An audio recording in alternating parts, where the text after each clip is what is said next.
واو کے اوپر سکون ہو یعنی کہ جزم ہو اور اس سے پہلے والے حرف پر پیش ہو تو اس واو کو ہم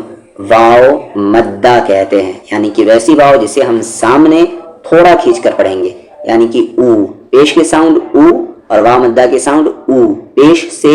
تھوڑا سا زیادہ یعنی کہ ڈبل پیش آپ کہہ سکتے ہیں۔ او، بو، تو، سو، زو، رو، زو، سو، جو، ہو، خو، دو، شو، سو، دو، تو، زو، او، غو، سو، قو، نو، وو، ہو، او، یو، کو، لو، مو، نو، ہو، تو، رو، یقو نہ کہ یاقو، یقو یا کو بالکل بھی نہیں کھینچیں گے، یقومو،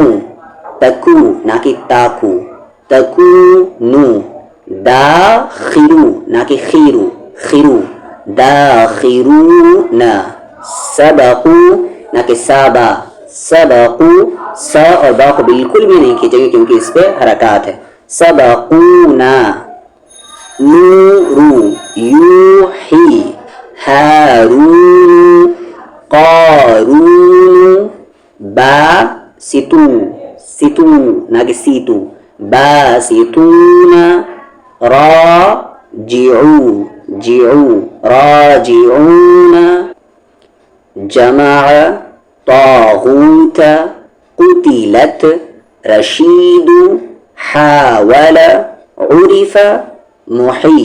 محیط، ثمود، قابل، صاحب، کلام، نافق،